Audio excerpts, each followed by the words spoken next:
Imaginez-vous entrer dans une maison où tout semble parfait.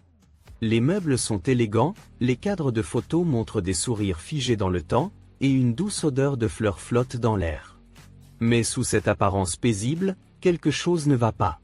Vous sentez cette tension invisible, cette impression qu'un secret est enfoui quelque part, caché sous des années de mensonges et de trahison.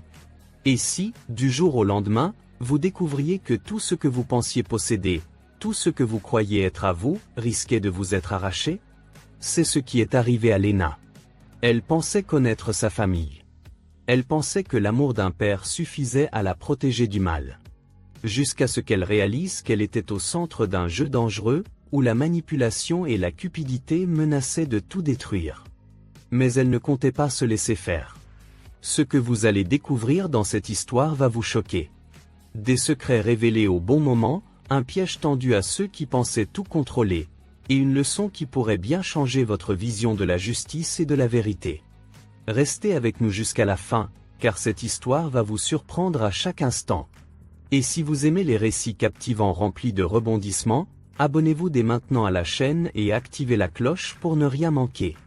L'odeur des roses blanches flottait encore dans l'air du matin alors que j'entendais le crissement de talons aiguilles sur le chemin de gravier. Je n'avais même pas besoin de lever les yeux pour savoir qui c'était. Une seule personne oserait piétiner le jardin de mon père avec des escarpins hors de prix, Élodie. Sa voix sucrée, teintée d'une fausse gentillesse, me parvint derrière mon dos. Toujours en train de jouer dans la terre, ma chère? Je continuais à tailler les roses, celles que mon père avait plantées pour célébrer mon mariage. Un mariage qui avait fini en divorce, laissant derrière lui un goût amer et un ex-mari qui avait filé droit dans les bras de la femme qui se tenait maintenant derrière moi. « Bonjour, Lena » dit-elle avec ce sourire trop parfait pour être sincère. « Tu sais pourquoi je suis là ?» Elle s'avança, son ombre tombant sur les pétales délicats. « La lecture du testament est prévue pour demain, et Victor et moi pensons qu'il serait préférable de régler les choses à l'amiable. » Je posai mes ciseaux de jardinage et me retournai lentement, essuyant mes mains couvertes de terre sur mon tablier. « Il n'y a rien à régler, Élodie, » répondis-je d'un ton calme mais ferme. « C'est la maison de mon père. »« C'était la maison de ton père ?» me corrigea-t-elle avec un sourire en coin, ses lèvres peintes de rouge s'étirant en un rictus triomphant. « Et puisque Victor a été comme un fils pour lui pendant des années, nous pensons avoir droit à notre part. » Le sécateur dans ma main semblait soudain plus lourd. « Victor? Celui qui m'a trompé avec sa secrétaire? Celui-là même ?» Élodie haussa les épaules, balayant l'air d'une main soigneusement manucurée. « De l'histoire ancienne, tout ça. Ton père lui a pardonné. Il jouait encore au golf tous les dimanches avant que, enfin, tu sais. Mon cœur assis Sarah. Il n'y avait que 2 semaines que mon père nous avait quittés. 2 semaines à peine, et déjà, les vautours tournaient autour de son héritage. Mon père n'aurait jamais laissé quoi que ce soit à Victor, dis-je en croisant les bras. Il n'était pas naïf. Le sourire d'Élodie vacilla légèrement, mais elle se reprit vite. On verra ça demain, Lena. D'ailleurs, ton frère Antoine ne semble pas partager ton avis. À l'évocation de son nom, un frisson me parcourut l'échine. Antoine et moi n'avions pas échangé un mot depuis les funérailles. Il avait passé plus de temps à réconforter Victor qu'à soutenir sa propre sœur. « Tu as parlé à Antoine ?» soufflai-je, une alarme s'allumant en moi. « Oh, bien plus que ça, ma chère » susurra-t-elle en s'approchant, comme si elle voulait me confier un secret. Il a été très coopératif. Je serrai les mâchoires, ma prise sur les ciseaux de jardinage se raffermissant. Les roses ont besoin d'une main ferme, Lena, mais jamais cruelle. Même les épines les plus acérées ont leur utilité. La voix de mon père résonnait dans ma tête comme un avertissement. « Sors de chez moi, Élodie » dis-je d'un ton glacé. Avant que je n'oublie mes bonnes manières. Elle rit, un rire cassant comme du verre brisé. « Chez toi. Quelle adorable illusion. Cette maison vaut des millions, Lena. Tu pensais vraiment que tu allais pouvoir y rester seule, à jouer à la petite jardinière, Pendant que nous n'aurions rien? Je soutins son regard, ma colère brûlant derrière mes prunelles. Mon père a construit cette maison de ses mains. Il a planté chaque arbre, dessiné chaque pièce. Il ne s'agit pas d'argent, Élodie. Il s'agit de son héritage. Elle roula des yeux, exaspérée. Héritage? Lena Ravely Toy. Tout tourne autour de l'argent. Et demain, quand le testament sera lu, tu comprendras. Elle pivota sur ses talons et s'éloigna avec grâce, mais avant de franchir le portail du jardin, elle lança par-dessus son épaule. Oh, et commence à faire tes cartons. Victor et moi aurons besoin d'au moins un mois pour rénover avant d'emménager. Je restai immobile, le regard fixé sur les roses. Mes mains tremblaient légèrement, et j'avais écrasé involontairement quelques pétales blancs. Mon père disait toujours que les roses blanches représentaient les nouveaux départs. Mais à cet instant, tout ce que je voyais, c'était du rouge. Je sortis mon téléphone et appelai la seule personne en qui j'avais encore confiance. Berenice, c'est moi. Élodie vient de passer. De l'autre côté du combiné, la voix de mon amie et avocate se fit immédiatement plus tranchante. Elle était aussi mauvaise que nous l'imaginions? Pire. Et j'ai le sentiment qu'il y a quelque chose dans ce testament qu'on ne sait pas encore. Tu peux venir? Donne-moi 20 minutes, dit-elle sans hésitation. Ne t'inquiète pas, Lena. Ton père était plus malin qu'il ne le pense. Au moment où je raccrochais, un coin de papier attira mon attention parmi les buissons de roses. Une enveloppe, légèrement humide à cause de la rosée matinale. Je me penchai et la ramassai, mon cœur battant plus vite en reconnaissant l'écriture élégante et familière de mon père. L'enveloppe m'était adressée. Je l'examinai, la retournant entre mes mains tremblantes. Depuis combien de temps était-elle cachée là, entre les épines? Le papier semblait lourd, comme s'il contenait plus que de simples mots. Je jetai un dernier regard en direction du portail, là où la voiture d'Élodie disparaissait au loin.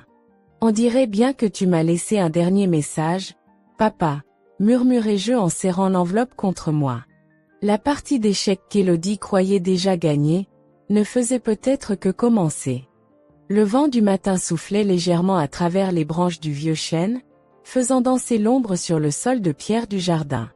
Je fixais toujours l'enveloppe entre mes doigts, mon cœur battant à un rythme irrégulier. L'écriture de mon père, intacte, reconnaissable entre mille. Il m'avait laissé quelque chose. Mais quoi? Je jetai un coup d'œil vers la maison, encore silencieuse à cette heure. Je pourrais ouvrir cette lettre tout de suite. Mais une partie de moi hésitait. Comme si une fois le seau brisé, je ne pourrais plus revenir en arrière. Avant que je ne puisse prendre une décision, le bruit d'une voiture qui s'arrêtait devant le portail détourna mon attention. Lena. Je relevai la tête pour voir Bérénice sortir de son véhicule, une liasse de dossiers sous le bras et l'air déterminé. Ses longs cheveux bouclés volaient au vent tandis qu'elle avançait d'un pas rapide. « Elle t'a vraiment rendu visite ?» demanda-t-elle en arrivant devant moi, les sourcils froncés. Je hochai la tête en serrant l'enveloppe contre moi. « Elle est venue ce matin. Elle m'a dit de commencer à faire mes cartons. » Bérénice lâcha un soupir exaspéré. « Typique. Elle est persuadée d'avoir déjà gagné. » Elle jeta un coup d'œil à l'enveloppe que je tenais toujours. « Qu'est-ce que c'est? » Mon père me l'a laissée. Je viens juste de la trouver. Son regard s'aiguisa. « Alors ouvre-la. » Je déchirai le bord de l'enveloppe avec précaution, mon souffle suspendu. À l'intérieur, il y avait une feuille pliée en deux et une petite clé en métal, froide contre mes doigts. Je dépliai la lettre, mes yeux parcourant l'écriture élégante et assurée de mon père. « Ma chère Lena, si tu lis cette lettre, c'est que les choses se sont déroulées exactement comme je l'avais prévu. Élodie est déjà en train de tourner autour de mon héritage, et Victor, fidèle à lui-même, n'a pas tardé à la suivre. Mais je te connais, ma fille. Je sais que tu ne te laisseras pas faire. Cette clé ouvre un tiroir caché dans mon bureau, celui que je t'ai toujours interdit de toucher quand tu étais enfant. Il est temps que tu l'ouvres. À l'intérieur, tu trouveras tout ce dont tu as besoin pour affronter ce qui vient. Fais-moi confiance. Avec tout mon amour. Papa. Je restai immobile, la lettre tremblant entre mes mains. Bérénice s'approcha et la lut par-dessus mon épaule. Il savait. Il avait tout prévu. Je fermai les yeux un instant. Il savait qu'ils essaieraient de me voler ce qui me revenait. Il savait qu'ils manigançaient quelque chose. Je serrai la clé entre mes doigts et levai les yeux vers mon ami. On va voir ce que mon père a laissé. Nous traversâmes le jardin et entrâmes dans la maison. L'air à l'intérieur était chargé du parfum familier des vieux livres et du tabac de pipe que mon père aimait tant. Je m'arrêtai devant son bureau massif en bois d'acajou. J'avais passé mon enfance à observer mon père travailler ici, à l'écouter passer des appels, gérer ses affaires. Mais aujourd'hui, c'était différent. Je m'agenouillai et passai mes doigts sous le dernier tiroir. Mon cœur battait à tout rompre lorsque je trouvai la petite serrure dissimulée sous le rebord. Je glissai la clé dedans et tournai. Un léger clic résonna, et le tiroir s'ouvrit lentement. À l'intérieur, il y avait une enveloppe en craft scellée, un disque USB et un dossier épais rempli de documents. Bérénice tendit la main et prit l'enveloppe. « C'est adressé à toi », murmura-t-elle en me la donnant. Je l'ouvris avec précaution et en sortis une autre lettre, plus courte cette fois. « Léna, ce que tu tiens entre tes mains est la preuve de ce que j'ai découvert au sujet d'Élodie et de Victor. Je savais que leur avidité les pousserait à agir une fois que je ne serais plus là. Alors, j'ai rassemblé tout ce dont tu auras besoin pour te défendre. N'aie pas peur d'utiliser ce que tu trouveras dans ce tiroir. Sois plus maligne que... Je t'aime. Papa. » Je pris une profonde inspiration et regardai Bérénice. « Ouvre le dossier. » Elle s'exécuta et posa les documents sur le bureau. Nous parcourûmes les premières pages, et mon sang se glaça. « Mon Dieu » souffla-t-elle. Devant nous se trouvaient des relevés bancaires prouvant que Victor avait détourné des fonds de l'entreprise de mon père. Des courriels interceptés où Élodie discutait d'un plan pour contester le testament en insinuant que mon père n'était plus en état mental de gérer ses affaires avant sa mort. Et puis, une série de photos. Des images de Victor entrant discrètement dans un bureau d'avocat qui n'était pas celui de mon père. Une autre où Élodie rencontrait un homme dans un café, échangeant des documents. Et enfin, une photo d'Antoine, mon frère, serrant la main d'Élodie dans ce même café. Je sentis ma gorge se nouer. Antoine, non. Bérénice prit une grande inspiration. On dirait bien qu'il est impliqué. Je refusai d'y croire. Antoine et moi n'avions jamais été aussi proches, surtout depuis le divorce. Mais de là à imaginer qu'il se rangerait du côté de Victor et d'Élodie. Je serrai les poings. Je dois lui parler. Maintenant. Bérénice posa une main sur mon bras. Attends. Il vaut mieux le confronter une fois qu'on aura tout analysé. Si tu lui parles trop tôt, il pourrait prévenir Élodie et Victor. Je pris une profonde inspiration, essayant de contenir ma colère et ma confusion. Tu as raison. Mais demain, pendant la lecture du testament, ils vont croire qu'ils ont gagné. Bérénice esquissa un sourire déterminé. Alors on va leur montrer que ce n'est pas le cas. Je pris l'USB et le glissai dans mon ordinateur portable. Un fichier vidéo apparut. Je cliquai dessus et mon père apparut à l'écran.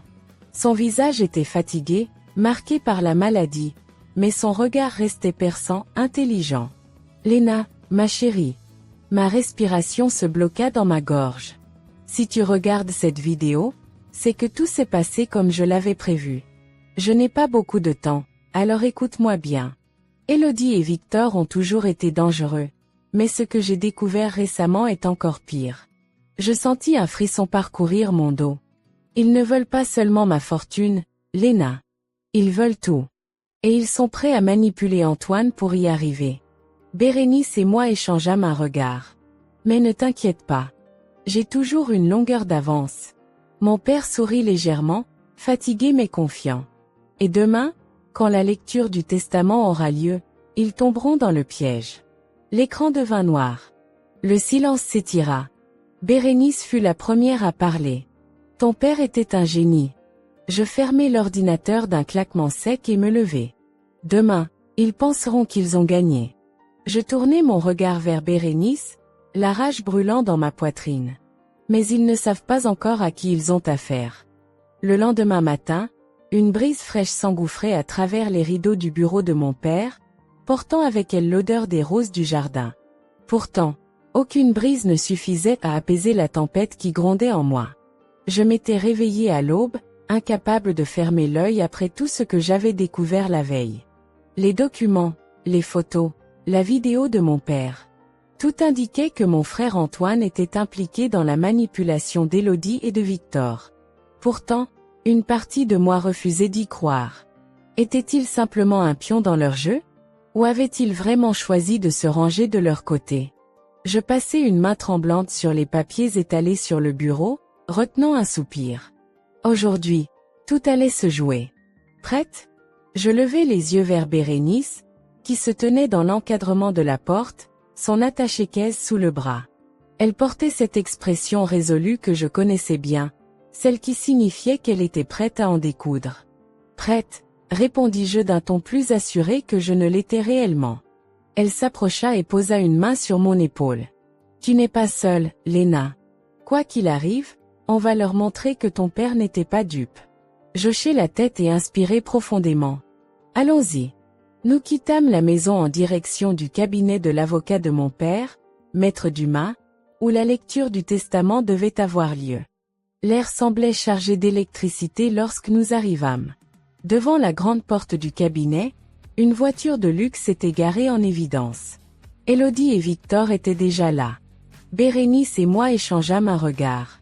Ils veulent faire de cette journée une célébration, murmura-t-elle. Alors ils vont tomber de haut. Nous entrâmes dans la salle de réunion où une grande table en bois trônait au centre. Au bout de celle-ci, maître Dumas était assis, ses lunettes glissant légèrement sur son étendue qu'il ajustait une pile de documents. Élodie et Victor étaient installés à l'autre bout de la table. Elle portait une robe noire élégante, le genre de tenue qu'elle aurait choisi pour un enterrement, ou pour une victoire.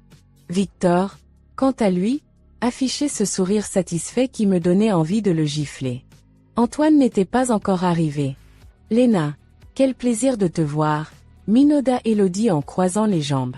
On va voir si tu penseras toujours ça dans quelques minutes, rétorquai-je en m'asseyant. Victor leva un sourcil, mais Élodie se contenta de sourire. La porte s'ouvrit alors sur Antoine. Mon frère entra, l'air fatigué, son regard évitant le mien. Désolé du retard, murmura-t-il en s'asseyant à côté d'Élodie. Mon cœur se serra. Ils s'étaient vraiment rangés de leur côté. Maître Dumas ajusta ses lunettes et commença à parler. Bien. Nous sommes ici pour procéder à la lecture du testament de feu Monsieur Gabriel Morel. Avant de commencer, je tiens à rappeler que toute contestation devra être soumise selon les voies légales appropriées. Je jetai un coup d'œil vers Élodie, qui affichait un sourire impatient. Commençons, dit l'avocat en ouvrant le document officiel. Le silence se fit pesant tandis qu'il lisait les premières lignes. Monsieur Morel stipule que l'ensemble de ses actifs, y compris la demeure familiale et la majorité de ses parts dans son entreprise, sera réparti comme suit. 60% à sa fille Léna Morel, et 40% à son épouse Élodie Morel et son beau-fils Victor. Un silence s'ensuivit. Puis, un sourire triomphant se dessina sur les lèvres d'Élodie. J'en étais sûre, s'exclama-t-elle en posant une main sur le bras de Victor. Pas si vite, Madame Morel, intervint maître Dumas. Élodie se figea. Pardon? L'avocat referma le testament d'un geste mesuré et sortit un autre document d'une enveloppe scellée. Ce testament comporte un codicille, un amendement rédigé et signé 3 semaines avant le décès de Monsieur Morel. Le sourire d'Élodie se figea. Quoi? Maître Dumas posa un regard perçant sur elle. Cet amendement stipule que l'acceptation de l'héritage par les parties bénéficiaires entraînera une enquête approfondie sur toute manipulation, fraude ou tentative d'influence sur le défunt au moment de la rédaction du testament. Le silence se fit. Victor blêmit. Qu'est-ce que ça veut dire? Demanda-t-il, une note de panique dans la voix. Bérénice s'avança et déposa un dossier sur la table. Cela signifie que nous avons des preuves accablantes prouvant que vous avez tenté de manipuler Monsieur Morel pour obtenir un avantage financier indu. Je vis les doigts d'Élodie se crisper sur l'accoudoir de sa chaise. C'est absurde. Gabriel était parfaitement conscient de ses décisions. Ah oui? Intervint Bérénice avec un sourire en coin. Parce que nous avons ici des échanges de mecs entre vous et un avocat qui n'est pas maître Dumas, discutant d'une façon de contester le testament si Gabriel ne vous laissait pas assez. Elle ouvrit le dossier et étala les preuves devant eux. Les photos. Les relevés bancaires. Les mets. Victor se leva brutalement. C'est un coup monté. Bérénice haussa un sourcil. Ce sont des documents authentifiés. Vous pouvez bien sûr refuser l'héritage si vous le souhaitez. Dans le cas contraire, l'enquête sera lancée immédiatement. Élodie ouvrit la bouche, puis la referma. Ses joues avaient perdu leur couleur. Elle se tourna alors vers Antoine. Dis quelque chose, Antoine. Je reportai mon attention sur mon frère. Il n'avait pas dit un mot depuis le début. Antoine, soufflai-je. Son regard se leva vers moi, empli d'un mélange de culpabilité et de fatigue. Puis, lentement, il poussa un soupir et attrapa un autre dossier posé devant lui. Ce sera inutile, murmura-t-il en ouvrant la chemise cartonnée. Élodie cligna des yeux. Quoi? Antoine sortit un document et le fit glisser sur la table. J'ai enregistré toutes nos conversations, Élodie. J'ai fait semblant d'être de votre côté. Mais je savais depuis le début que Gabriel n'aurait jamais voulu ça. Un silence glacé s'abattit sur la pièce. Victor s'était affaissé sur sa chaise, les yeux écarquillés. Élodie, elle, semblait tétanisée. Tu nous as trahis? Antoine détourna le regard. C'est toi qui nous as trahis. Moi, j'ai juste choisi de faire ce qui était juste. Il se tourna vers moi, les yeux pleins de regret. Je suis désolé, Léna. Élodie se leva brusquement, repoussant sa chaise. Ce n'est pas fini. Vous croyez que vous pouvez nous humilier comme ça? J'ai des droits. Bérénice secoua la tête. Vous aviez des droits. Maintenant, tout ce que vous avez, c'est une enquête qui va révéler toute la vérité. Élodie ouvrit la bouche, mais aucun son n'en sortit. Et pour la première fois depuis longtemps, elle comprit qu'elle avait perdu. Le silence dans la pièce était assourdissant. Élodie était debout, figée, son visage tordu par un mélange de rage et d'incrédulité. Victor, lui, semblait avoir perdu tout son aplomb, le regard rivé sur les documents éparpillés sur la table. Quant à Antoine, il fixait le sol, comme s'il pesait encore le poids de ses actes. Je pris une profonde inspiration, sentant l'adrénaline couler dans mes veines. C'était le moment que mon père avait prévu. Tout s'était déroulé exactement comme il l'avait anticipé. Et maintenant? Alors, Élodie? Demandai-je en croisant les bras. Toujours persuadée que tu as gagné? Elle tourna lentement son regard vers moi, ses yeux brillants de colère. Tu crois vraiment que ça va suffire à me faire tomber? Non, répondit Bérénice avec un sourire en coin. Mais heureusement pour nous, nous avons encore plus de preuves que vous ne l'imaginez. Elle posa une clé USB sur la table et la fit glisser vers Maître Dumas. Cette clé contient des enregistrements audio et vidéo prouvant qu'Élodie et Victor ont tenté de manipuler Monsieur Morel avant sa mort. Et certaines de ces preuves concernent des transferts d'argent suspects sur des comptes offshore.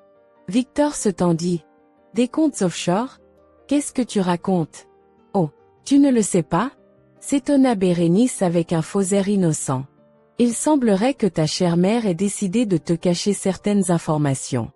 Elle ouvrit son dossier et en sortit une série de relevés bancaires.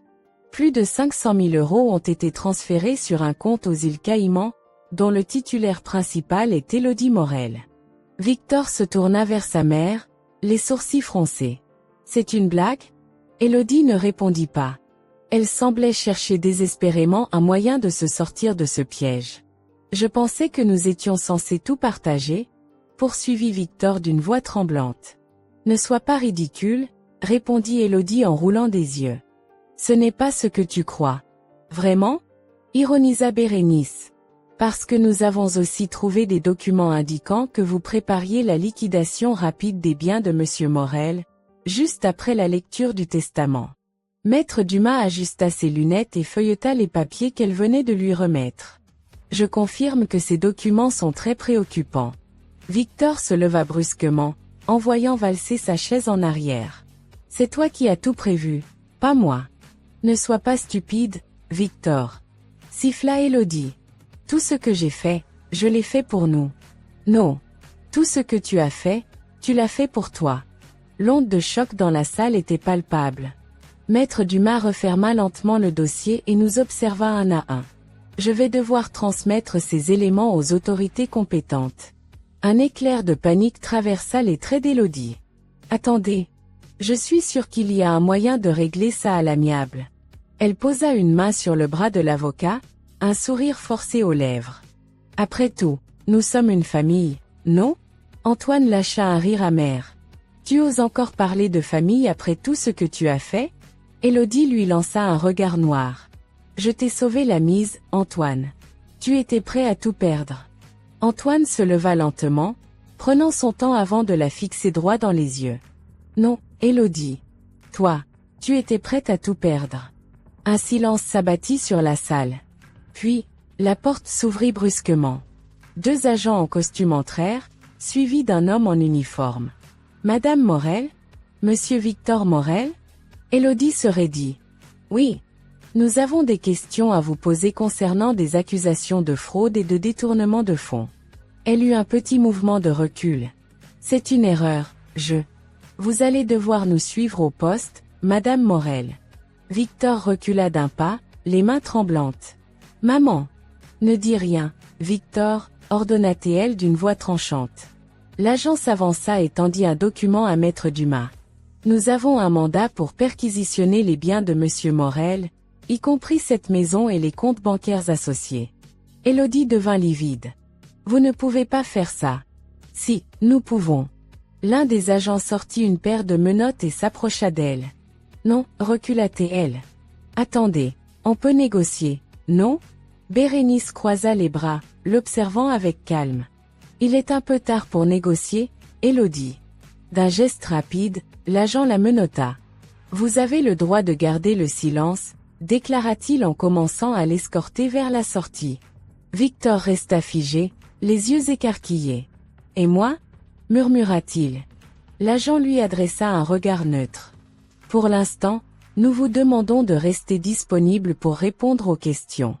Mais étant donné les preuves à votre encontre, il est probable que nous reviendrons vous chercher. Victor se tourna vers moi. Léna. Je le regardai sans ciller. Tu as fait ton choix, Victor. Maintenant, tu en assumes les conséquences. Il ouvrit la bouche, puis la referma. Puis il se laissa tomber sur sa chaise, le visage entre les mains. Élodie fut escortée hors de la salle. Avant de disparaître, elle se tourna une dernière fois vers moi, ses yeux remplis d'une haine brûlante. Tu crois que tu as gagné, Léna? Je soutins son regard, imperturbable. Non, Élodie. C'est toi qui as perdu. Elle disparut dans le couloir, entourée des agents. La porte se referma derrière elle.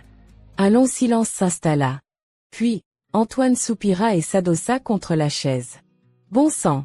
Je me tournai vers lui, cherchant à lire dans son regard. Pourquoi? Demandai-je enfin. Pourquoi as-tu fait semblant d'être de leur côté? Il passa une main dans ses cheveux, visiblement fatigué. Je n'étais pas fier de ce que j'ai fait après ton divorce. J'ai laissé Victor me manipuler, et pendant un temps, j'ai vraiment cru que peut-être Élodie avait raison. Que papa était injuste. Il secoua la tête. Mais ensuite, j'ai commencé à comprendre. Alors j'ai décidé de jouer leur jeu pour mieux les piéger. Je l'observai un instant, puis hochai lentement la tête. Papa aurait été fier de toi. Antoine esquissa un sourire triste. J'espère. Bérénice rangea les documents et se leva. Maintenant, il ne reste plus qu'à s'assurer que l'enquête arrive à son terme. Je laissai échapper un soupir, sentant enfin une tension se relâcher dans ma poitrine. Oui, mais pour la première fois depuis longtemps, je me sens en paix. Je jetai un regard vers la fenêtre. Dehors, le jardin de mon père était toujours là, immuable, malgré la tempête qui venait de se dérouler entre ses murs. Les roses blanches continuaient de fleurir. Elles avaient survécu à l'hiver. Et moi aussi. Le soleil déclinait à l'horizon, projetant une lueur dorée sur la maison familiale. L'air du soir portait encore le parfum des roses du jardin, mais pour la première fois depuis des semaines, je me sentais légère. Élodie avait été arrêtée. Victor, bien que toujours libre, était en train de réaliser que sa chute était inévitable. Mon frère Antoine avait finalement révélé son vrai camp, et la vérité sur les manipulations de ma belle-mère éclatait au grand jour. Mais il restait encore une bataille à livrer. Assise dans le bureau de mon père, je relisais la lettre qu'il m'avait laissée. Ces mots résonnaient en moi comme une promesse, un dernier acte d'amour et de protection. Tu ne dois pas simplement survivre à cette épreuve, Léna. Tu dois en sortir plus forte. Un léger coup frappé à la porte me fit relever la tête. Bérénice entra, son expression indéchiffrable. Tu devrais allumer la télévision. Je fronçai les sourcils mais attrapai la télécommande et allumai l'écran. Une chaîne d'information diffusait un reportage en direct. Les accusations de fraude et de manipulation pesant sur Élodie Morel prennent une nouvelle tournure aujourd'hui. Des documents récemment analysés par les enquêteurs révèlent qu'elle aurait détourné plus d'1 million d'euros des comptes de l'entreprise de feu Gabriel Morel. Mais ce n'est pas tout. Je me redressai, le cœur battant. Une enquête complémentaire a mis au jour des preuves de transactions suspectes entre Élodie Morel et plusieurs avocats spécialisés en détournement de fonds. Il semblerait qu'elle ait tenté d'organiser une fuite à l'étranger avant même la lecture du testament. Elle savait qu'elle perdrait, soufflai-je. Bérénice hocha la tête. Et elle avait déjà préparé sa sortie. Si nous n'avions pas réagi à temps, elle serait probablement en train de siroter un cocktail sur une plage au large de Dubaï à l'heure qu'il est. Je serrai les poings. Maintenant, elle ne s'en sortira pas aussi facilement. La journaliste poursuivit. Quant à Victor Morel, il n'a pas encore été inculpé, mais des sources proches du dossier confirment qu'il pourrait être arrêté dans les prochaines heures. Ça, c'est une bonne nouvelle, dit Antoine en entrant dans la pièce. Je le regardai, encore incertaine de ce que je ressentais à son sujet. J'espère que tu mesures les risques que tu as pris en jouant double jeu. Il poussa un soupir et s'adossa contre le bureau. J'aurais aimé faire les choses différemment. Mais au moins, maintenant, on sait exactement ce qu'ils étaient prêts à faire. Bérénice croisa les bras. Et on sait aussi qu'Élodie a des alliés dans l'ombre. Il faudra rester vigilant. Une tension invisible se réinstalla dans la pièce. Ils avaient peut-être perdu cette manche, mais qui savait quel pion ils avaient encore en réserve? Demain, c'est la première audience, déclarai-je. Il faut que je sois prête. Le tribunal était bondé. Les journalistes s'étaient rassemblés à l'entrée, leurs caméras braquées sur les portes de la salle d'audience. L'affaire Morel faisait désormais les gros titres. Lorsque je pénétrai dans la salle avec Bérénice et Antoine, tous les regards se tournèrent vers nous. Je sentis la pression monter, mais je me tins droite. Je devais être forte. Quelques instants plus tard, Victor entra à son tour, suivi de ses avocats. Il portait un costume sombre, mais il était clair qu'il n'avait pas dormi depuis des jours. Puis, la porte s'ouvrit de nouveau. Élodie apparut, menottée, escortée par 2 agents de police. Son regard croisa le mien et une étincelle de rage y brûlait toujours. Le juge entra, et tout le monde se leva. L'audience commença. Le procureur exposa rapidement les charges retenues contre Élodie et Victor, fraude, manipulation, abus de confiance, tentative de détournement de fonds. Puis, il dévoila un élément que nous ne connaissions pas encore. La défense de Madame Morel a tenté de contester la légitimité des preuves, mais un nouveau témoin est prêt à témoigner aujourd'hui. Un témoin qui a joué un rôle dans la collecte de ces preuves. Je fronçai les sourcils. Qui cela pouvait-il être? Le juge acquiesça. Faites entrer le témoin. Les portes s'ouvrirent. Un homme entra, vêtu d'un costume gris sobre. Il s'avança vers la barre, et mon souffle se coupa. C'était Paul Lambert, l'ancien comptable de mon père. Je ne l'avais pas vu depuis des années. Monsieur Lambert, pouvez-vous nous expliquer quel rôle vous avez joué dans cette affaire? Demanda le procureur. L'homme inspira profondément. J'ai travaillé pour Gabriel Morel pendant plus de 20 ans. Il m'a toujours traité avec respect et honnêteté. Il y a environ 6 mois, il a commencé à se méfier de certaines transactions financières suspectes. Il m'a alors demandé d'enquêter discrètement. Je sentis un frisson me parcourir. Ce que j'ai découvert était accablant, poursuivit Paul. Élodie Morel détournait de l'argent depuis des années, créant des sociétés écrans pour masquer ses activités. Lorsque j'ai voulu alerter Monsieur Morel, il m'a dit qu'il s'en doutait déjà, et qu'il préparait un plan pour révéler la vérité. Les murmures fusèrent dans la salle. J'ai gardé des copies de tous les documents. Et avant son décès, Monsieur Morel m'a confié une enveloppe contenant des instructions précises au cas où quelque chose lui arriverait. Il se tourna vers le juge et posa un dossier devant lui. Voici toutes les preuves complémentaires. Je jetai un regard vers Élodie. Son visage était impassible, mais ses doigts tremblaient légèrement. Elle savait que c'était fini. Le juge prit une profonde inspiration et annonça la suspension de l'audience pour examiner les nouveaux éléments. Je me laissai tomber sur mon siège, les émotions me submergeant. Mon père avait prévu chaque détail. Il nous avait protégés même après son départ. 3 semaines plus tard, le verdict tomba. Élodie Morel fut reconnue coupable de fraude, détournement de fonds et abus de confiance aggravé. Elle fut condamnée à 20 ans de prison. Victor, bien que moins impliqué, fut condamné à 10 ans pour complicité. Je regardais les caméras braquées sur moi à la sortie du tribunal, mais je ne ressentais aucune joie. Seulement du soulagement. La guerre était enfin terminée. Antoine se tourna vers moi. Ça y est. Oui, soufflai-je. Bérénice posa une main sur mon épaule. Et maintenant? Je baissai les yeux vers un petit objet dans ma main, la clé de la serre de mon père. Maintenant, je vais enfin pouvoir recommencer à vivre. Quelques mois plus tard, je me tenais dans le jardin, là où tout avait commencé. Les roses blanches de mon père continuaient de fleurir, témoins silencieux de tout ce que nous avions traversé. Mais désormais, elles n'étaient plus seules. J'avais planté de nouvelles fleurs, de nouvelles couleurs, comme un symbole de renouveau. Antoine vint me rejoindre. Prête à ouvrir la serre? Je souris et insérai la clé dans la serrure. La porte s'ouvrit sur un espace rempli de plantes en pleine croissance. Il voulait que je continue son œuvre, murmurai-je. Bérénice nous rejoignit et hocha la tête. Et il serait fier de voir que tu le fais. Je pris une grande inspiration et laissai le vent caresser mon visage. La tempête était passée. Et moi, j'étais toujours debout. Prête à écrire un nouveau chapitre. Le soleil du matin projetait une lumière douce à travers les vitres de la serre. L'air était saturé d'humidité et du parfum des plantes qui s'épanouissaient dans cet espace que mon père avait tant aimé. Je me tenais au centre de la pièce, les mains posées sur une table en bois marquée par le temps, là où il avait passé des heures à soigner ses précieuses fleurs. Tout était enfin terminé. Élodie et Victor avaient reçu leur sentence. L'affaire Morel n'était plus qu'un scandale parmi tant d'autres dans les journaux, un fait divers que les médias exploiteraient encore quelques semaines avant de passer à autre chose.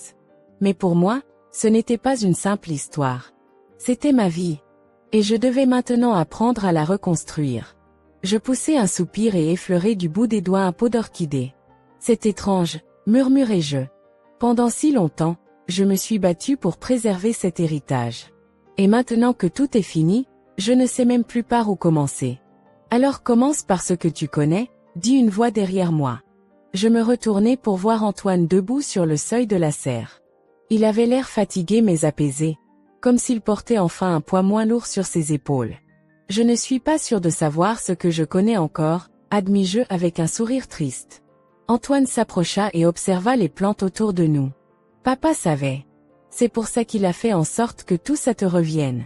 Il savait que ce jardin, cette maison, cet endroit, c'est toi. Je baissai les yeux, jouant nerveusement avec une feuille entre mes doigts. Et toi, qu'est-ce que tu vas faire maintenant? Demandai-je. Il haussa légèrement les épaules. J'ai pensé à partir quelque temps. Changer d'air. Peut-être voyager. J'hochai lentement la tête. C'est une bonne idée. Il me fixa un instant, puis ajouta. Mais je reviendrai. Je veux aider à réparer ce que j'ai contribué à détruire. Son regard était sincère, et pour la première fois depuis longtemps, je crus à ses paroles. D'accord, soufflai-je. Il sourit faiblement avant de sortir de la serre, me laissant à mes pensées. Quelques jours passèrent. J'avais refusé toutes les interviews, évité les appels des journalistes, et tenté de retrouver un semblant de normalité. Mais la vérité, c'est que je n'avais aucune idée de ce que normal signifiait désormais. Assise dans le bureau de mon père, je passais en revue les documents qu'il avait laissés derrière lui. C'était une étrange sensation de voir son écriture, de lire ses plans pour l'avenir, de comprendre à quel point il avait préparé sa succession en pensant à moi. Mon téléphone vibra soudainement sur le bureau. Un message de Bérénice. Je passe chez toi. On a des choses à discuter. Quelques minutes plus tard, elle entrait dans le bureau, un dossier sous le bras et une expression sérieuse sur le visage. Dis-moi que ce n'est pas encore une mauvaise nouvelle, soupirai-je.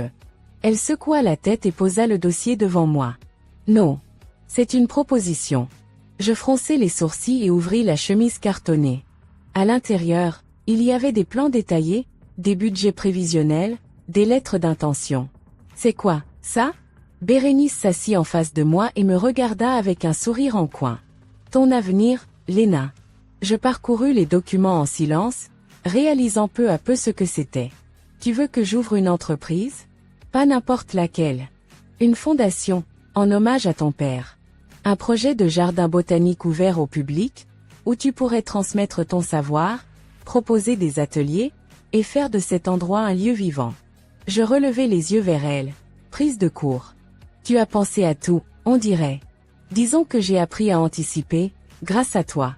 Un sourire naquit sur mes lèvres malgré moi. Et tu crois vraiment que ça marcherait? Honnêtement? Léna, tu es une survivante.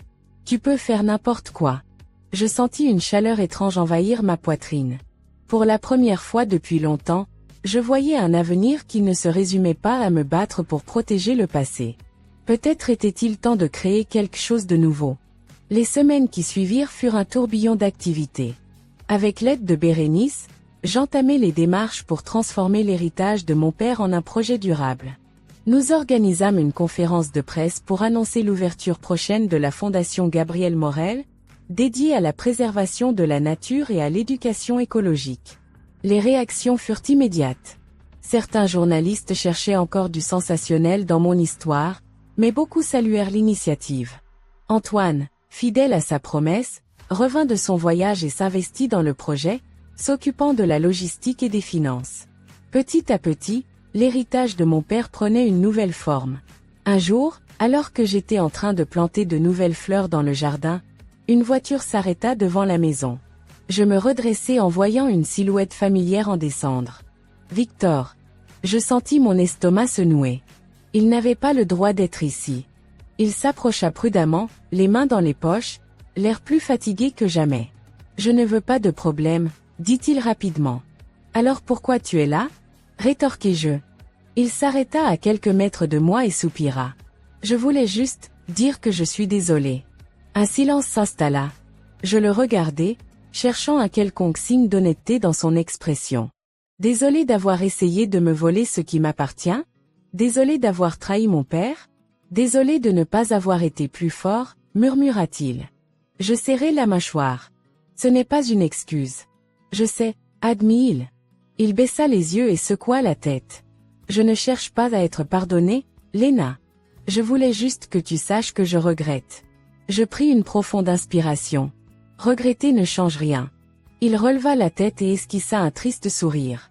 Je sais. Puis, sans un mot de plus, il tourna les talons et s'éloigna. Je restai là un instant, le regard perdu entre les fleurs que je venais de planter. Puis je me baissai et repris mon travail. Parce que pour moi, l'histoire de Victor et d'Élodie appartenait au passé. Et moi, j'avais décidé de regarder vers l'avenir. Quelques mois plus tard, la Fondation Gabriel Morel ouvrit officiellement ses portes. Le jardin était en pleine floraison, et la serre restaurée accueillait ses premiers visiteurs.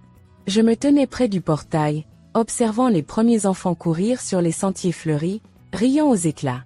Bérénice vint se poster à mes côtés.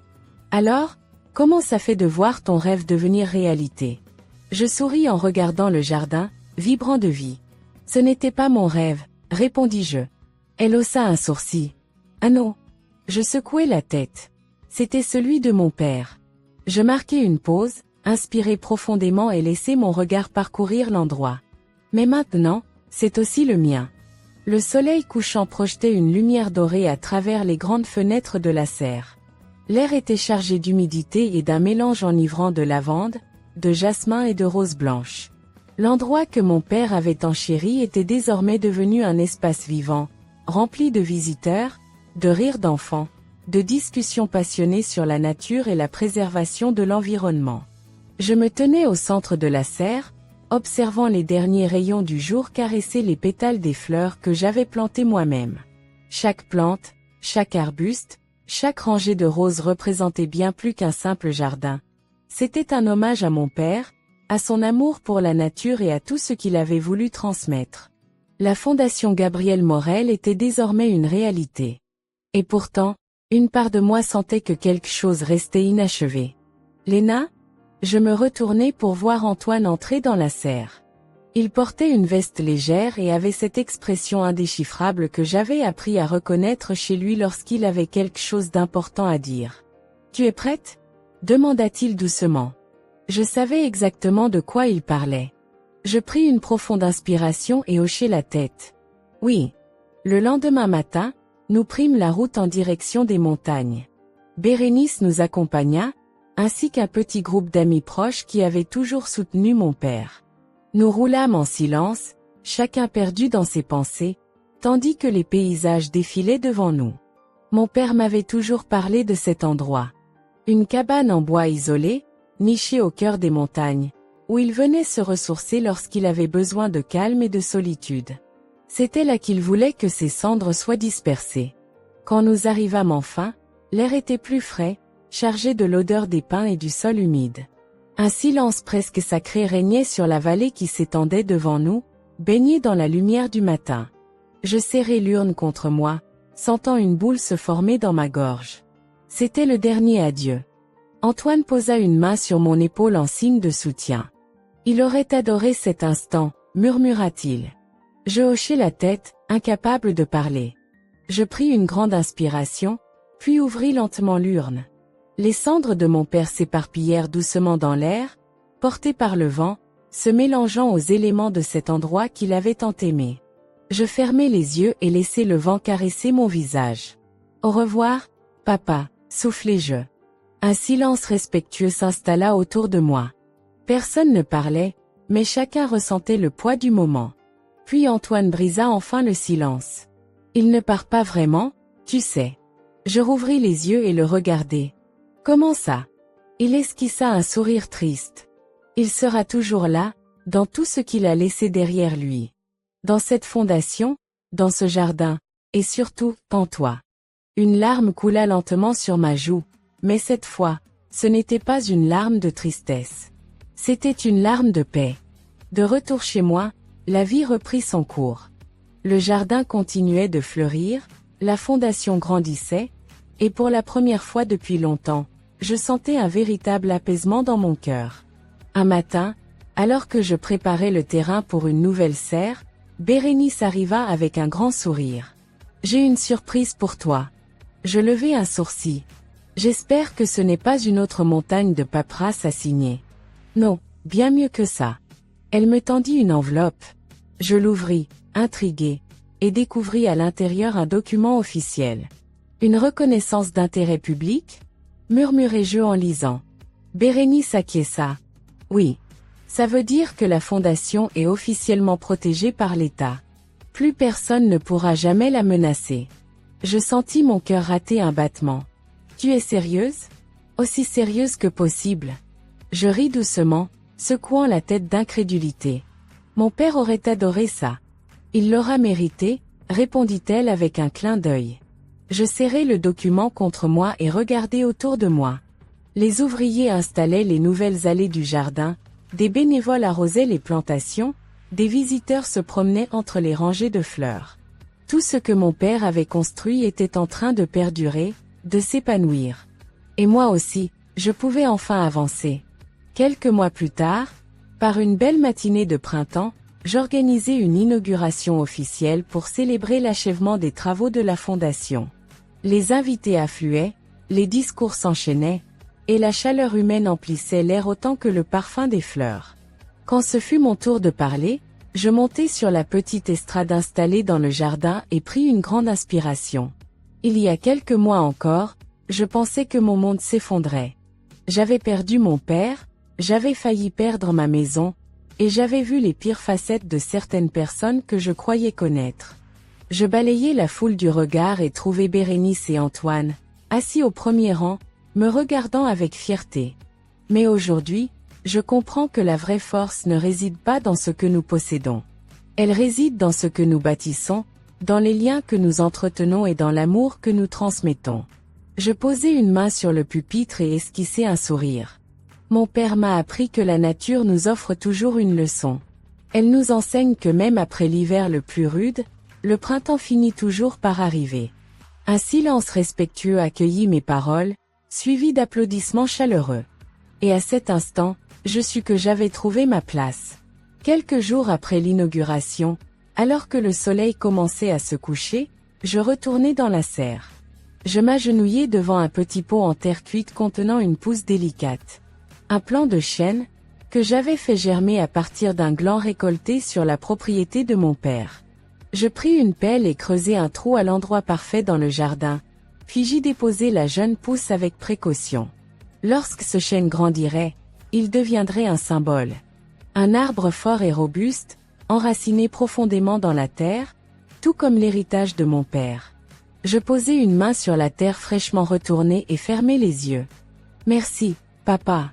Le vent souffla doucement à travers les feuilles, comme une réponse silencieuse. Je me relevai, inspirai profondément et me dirigeai vers la maison. La nuit tombait, mais je n'avais plus peur de l'obscurité. Parce que je savais qu'un nouveau jour m'attendait. Un jour où je pourrais continuer à grandir, à aimer et à construire. Un jour où je pourrais enfin, pleinement, vivre. Et voilà, mes amis. Nous avons suivi ensemble cette histoire bouleversante, pleine de trahison, de lutte, de résilience, et surtout, de renaissance. Depuis le moment où Léna a découvert les véritables intentions d'Élodie et Victor, jusqu'à la chute inévitable de ces derniers, nous avons été témoins d'un combat acharné pour la vérité et la justice. Mais ce qui rend cette histoire si puissante, ce n'est pas seulement la victoire contre ceux qui voulaient détruire un héritage. Non. Ce qui touche profondément, c'est la transformation intérieure de Léna. Au début, nous avons vu une femme brisée, trahie par ceux en qui elle avait placé sa confiance. Son ex-mari l'avait abandonnée pour une autre, sa belle-mère manipulait tout dans l'ombre, et même son propre frère semblait se ranger du côté des ennemis. Tout semblait perdu. Mais au lieu de sombrer dans le désespoir, elle a fait preuve de persévérance. Son père, même après sa mort, lui avait laissé les outils nécessaires pour se battre. Il avait semé en elle une graine de force, de courage et de sagesse. Et cette graine, malgré l'adversité, a fini par éclore en une magnifique victoire. Cela nous enseigne quelque chose de précieux. Parfois, la vie nous confronte à des épreuves si douloureuses que nous avons l'impression que tout s'écroule autour de nous. Nous nous demandons pourquoi ces choses nous arrivent, pourquoi les personnes que nous aimons nous trahissent, pourquoi l'injustice semble triompher. Mais cette histoire nous rappelle que le mal ne gagne jamais à la fin. La vérité finit toujours par éclater. Ceux qui complotent et manipulent peuvent penser qu'ils ont gagné, mais tôt ou tard, leurs propres actes les rattrapent. Léna a non seulement survécu à cette tempête, mais elle a grandi grâce à elle. Elle n'a pas seulement récupéré ce qui lui appartenait de droit, elle a choisi de transformer cette douleur en quelque chose de beau. Plutôt que de rester prisonnière du passé, elle a bâti un avenir en l'honneur de son père. Elle n'a pas laissé la vengeance guider ses pas, mais plutôt l'amour et la justice. Et maintenant, mes amis, j'aimerais savoir ce que vous avez pensé de cette histoire. Avez-vous déjà vécu une situation où vous avez dû vous battre pour la vérité? Avez-vous déjà été trahi par quelqu'un que vous aimiez, et comment avez-vous surmonté cela? Partagez vos réflexions dans les commentaires, car c'est toujours enrichissant d'échanger sur ces sujets profonds. Si cette histoire vous a touché, si elle vous a fait ressentir des émotions fortes, n'oubliez pas de laisser un like et de vous abonner à la chaîne. Cela nous aide énormément à continuer à créer du contenu de qualité pour vous. Activez la cloche de notification pour ne rien manquer de nos prochaines histoires captivantes. Et maintenant, j'aimerais vous parler d'un message encore plus important, un message qui dépasse toutes les intrigues, toutes les luttes humaines, un message qui concerne votre propre vie, votre propre âme. Dans l'évangile de Jean 3h16, il est écrit « Car Dieu a tant aimé le monde qu'il a donné son Fils unique, afin que quiconque croit en lui ne périsse point, mais ait la vie éternelle. » Ce verset est l'un des plus puissants et des plus connus de la Bible, et ce n'est pas sans raison. Il exprime en une seule phrase l'immensité de l'amour de Dieu pour l'humanité. Réfléchissons un instant à cela. Le Dieu qui a créé l'univers, les étoiles, les océans, chaque battement de votre cœur, ce même Dieu vous aime d'un amour incommensurable. Il ne vous voit pas comme un simple individu perdu dans la foule, mais comme une personne précieuse, pour qui il a un plan, une destinée. Mais il y a un problème, le péché. La Bible nous dit que nous sommes tous pécheurs. Depuis le début de l'humanité, lorsqu'Adam et Ève ont choisi de désobéir à Dieu, le péché est entré dans le monde. Et ce péché nous sépare de Dieu. Il nous éloigne de sa présence, de sa perfection, de son amour infini. Et parce que Dieu est saint et juste, il ne peut pas ignorer le péché. Il doit punir le mal. Mais voici la bonne nouvelle, Dieu ne voulait pas nous laisser dans cet état de séparation. Il nous aime tellement qu'il a choisi de faire quelque chose d'extraordinaire, quelque chose d'impensable. Il a envoyé son propre Fils, Jésus-Christ, pour payer le prix du péché à notre place. Imaginez cela, un innocent mourant pour les coupables. Jésus n'a jamais péché. Il était pur, parfait. Mais par amour, il a accepté de prendre sur lui tous nos péchés.